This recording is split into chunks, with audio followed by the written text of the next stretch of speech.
ہند میں انوکھا مرکز تحفظ دین یہ دی۔ السلام علیکم ورحمۃ اللہ وبرکاتہ۔ جو لوگ ہزاروں میل کا سفر کر کے آپ کے درمیان میں آئے ہیں، اگر ہم ہزاروں میل کے سفر کا جواب چند منٹوں سے اگر نہ دے تو بہت بڑی ناقدری اور ناشکری کی بات ہے۔ تھوڑا سا آ جائے۔ الحمدللہ الحمدللہ کفا وسلام علی عبادہ الذین اصطفیٰ، اما بعد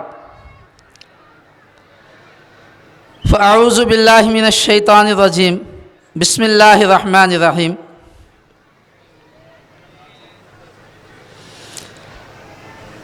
یا ایہا الناس اتقوا اللہ، صدق اللہ المولانا العزیز۔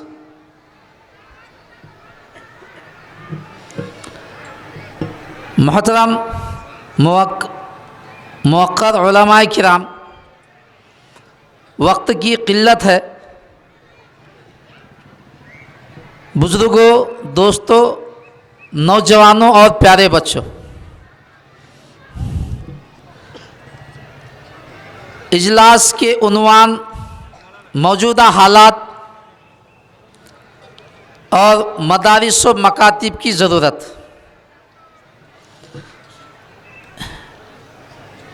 جو لوگ محنتیں کر رہے ہیں انشاءاللہ وہ اس عنوان کو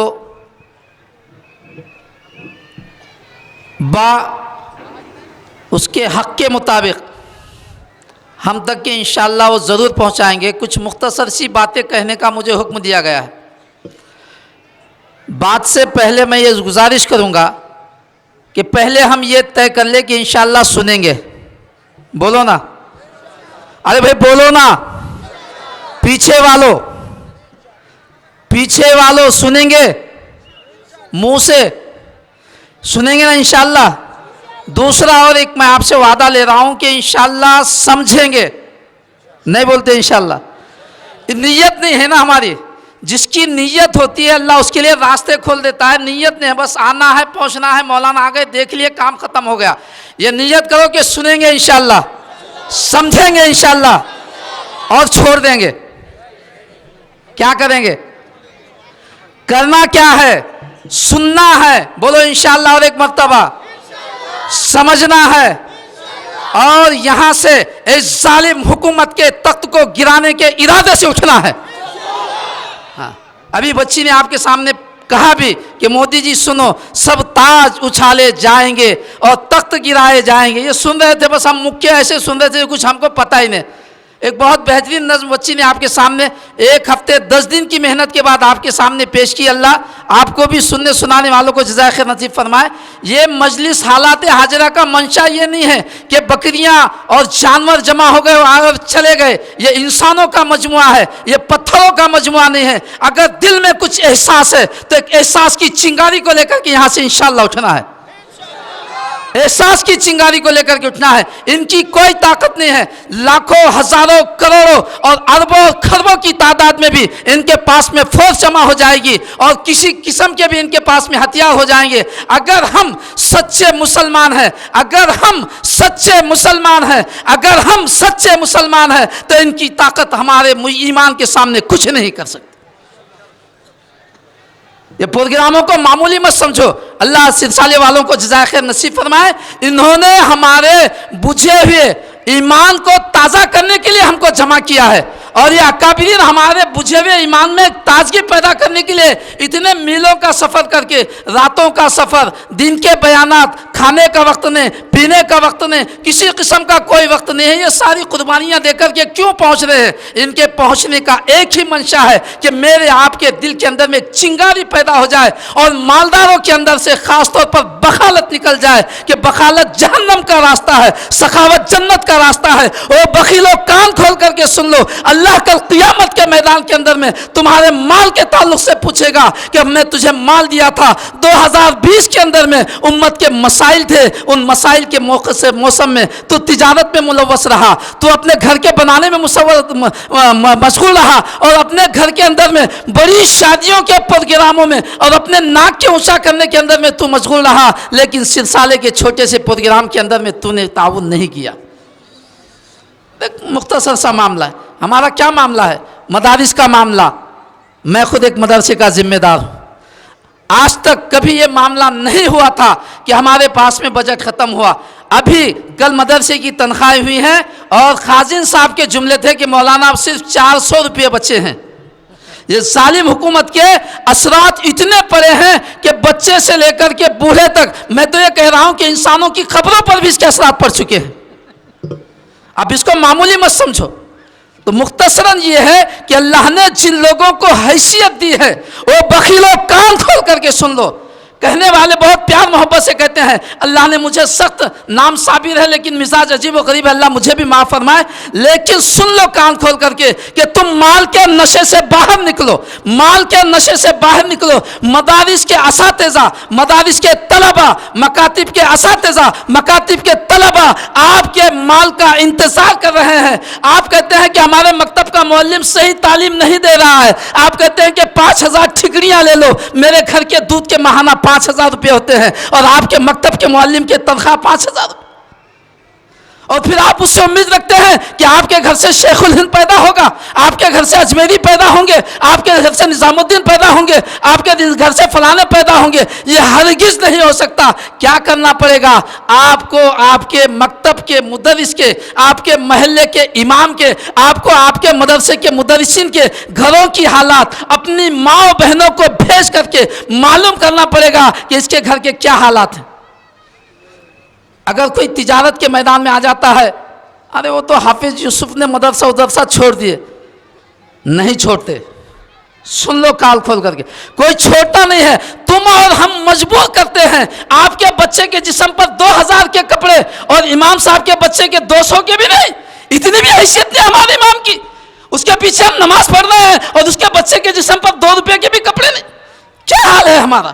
ہمارا مال, ہمارے اسباب, ہماری دولت ہے, اور یہ ہم کو جو کچھ اللہ نے راستے دیے ہیں. تو 2 عنوان ہے, مکاتب, مدارس اور موجودہ حالات. سارے چیزوں کا حل یہ ہے کہ دنیا کے طرف سے اپنے رخ کو موڑ کر شریعت کے نظام کو مضبوط کرنے کے لیے مدارس کی طرف میں توجہ دینا پڑے گی, مکاتب کی طرف میں توجہ دینا پڑے گی, اور موجودہ حالات کے اندر میں جو لوگ ضرورت مند ہیں, مجبور ہیں, حالات میں الجھے ہوئے ہیں, ان لوگوں کی طرف میں توجہ دینا پڑے گی. ان یتیم لڑکیوں کی طرف میں, ان غریب بچوں کی طرف میں, ان بیماروں کی طرف میں جن کے آج حال ایسے ہیں کہ جانے کے لیے دواخانے میں پیسے نہیں ہیں, شادی کے لیے ماں باپ کے پاس میں مدد کے لیے کوئی تعاون کے, ماں باپ کے پاس میں کوئی مال اور اسباب نہیں ہے. تو یہ سارے چیزوں کا خلاصہ اللہ پاک مجھے اور آپ کو عمل کی توفیق نصیب فرمائے کہ میں نے مختصر میں جو 2 جملے آپ کے سامنے پیش کیے تھے, یا ایھا الذین آمنوا اتقوا اللہ, اے لوگو اللہ سے ڈرو.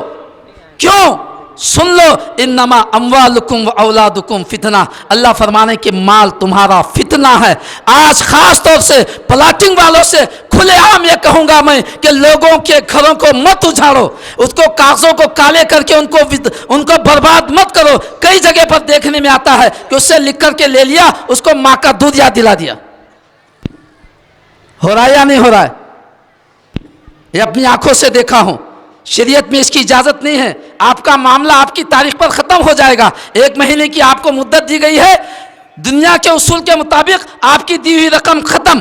شریعت کے اصول کے مطابق مسلمان ہے تو اس کو مانگ کر کے اس کو پیار اور محبت سے آپ واپس لے سکتے ہیں. لیکن یہ بھی سوچنے کی بات ہے کہ بھئی کوئی آدمی اپنی زمین فروخت کر رہا ہے تو اس کا بھی تو کچھ منشا اور ارادہ ہوتا ہے یا نہیں ہوتا؟ ہمارا کیا حال ہو گیا؟ ہم دولت کے نشے میں اتنے پیوست ہو چکے ہیں. کچھ لوگ ہوں گے جو اچھے, اللہ ان کو جزائے خیر نصیب فرمائے, لیکن بہت ساروں کو یہ دیکھنے میں آ رہا ہے, بلکہ عمومی طور پر ہم کو ہمارے عمل کی سزا مل رہی ہے کہ ہم اپنے معاملات کو درست کرنے کی محنت نہیں کر رہے ہیں. ہمارا کام, ہمارا مدرسہ, ہمارا مکتب, ہماری دعوت و تبلیغ, ہمارے اجلاس, یہ مجموعہ مسلمان بن جائے اور چاہے میرا کچھ ہی حال ہو جائے. یہ میرا حال ہے, یہ ہمارا حال ہے. مجموعہ تو مسلمان ہو جائے اور میں منبر پر کھڑا ہو کر کے تقریر کر کے میں جو چاہے کروں. یہ کون سا ہمارا مزاج ہے؟ اللہ ہم سب کو معاف فرمائے. جس شعبے میں بھی ہم کام کر رہے ہوں، چاہے مکاتب ہو، چاہے مدارس ہو، چاہے دعوت و تبلیغ ہو، چاہے سیاست ہو، چاہے سماج کی خدمت ہو، اللہ ہم تمام کاموں کے کرنے والوں کو قبول فرمائے اور عافیت کے ساتھ میں کام کرنے کی اللہ ہم سب کو توفیق نصیب فرمائے. اور آخر میں یہی بات، یہی دو جملے کہ اللہ ہم سب کو اپنے خوف کے ساتھ میں زندگی گزارتے ہوئے جس کو جس اعتبار سے اللہ نے حیثیت دی ہے، دماغی صلاحیت ہے، اللہ اس صلاحیت کو مذہب اور ملت اور انسانیت کی خدمت کے لیے لگانے کی توفیق نصیب فرمائے. اور اگر مال کی اللہ نے آپ کو حیثیت دی ہے تو اپنے مال کو اللہ ان تمام شعبوں میں جو اس وقت میں انسانیت کے لیے ضروری ہے ان شعبوں میں اللہ ہم سب کو لگانے کی توفیق نصیب فرمائے. کہنے سننے کی کوتاہیوں کو اللہ معاف فرمائے. اور جو کچھ کہا گیا ہے آخر میں ایک مرتبہ پھر سب سے یہی وعدہ ہے کہ بھئی انشاءاللہ جو کچھ سنا ہے انشاءاللہ، کیا انشاءاللہ یہی چھوڑ دیں گے، سب پیچھے تک کی آواز ہو، انشاءاللہ جو کچھ سنا ہے عمل کریں گے انشاءاللہ. اللہ ہم سب کو عمل کی توفیق نصیب فرمائے. اور میں تو ایک چھوٹا سا مقرر تھا، میرے بعد میں ایک حضرت پیر ذوالفقار نقشبندی دامت برکاتہم العالیہ کے خلیفہ ہیں، اور پھر ہمارے مہمان خصوصی حضرت مولانا ابو طالب صاحب رحمانی ہیں، مولانا عبدالجبار صاحب ہیں، اور پھر ابھی درمیان میں میرے استاذ محترم حضرت مولانا اسماعیل صاحب قاسمی دامت برکاتہم العالیہ بھی تشریف لا چکے ہیں. یہ اکابرین ہمارے درمیان میں موجود ہیں. انشاءاللہ ان کے ایک ایک جملے کو غور سے سنیں گے انشاءاللہ. اللہ عمل کی توفیق نصیب ہے ہند میں انوکھا مرکز تحفظ دین، یہ دین کا ترجمہ ہے مرکز تحفظ دین.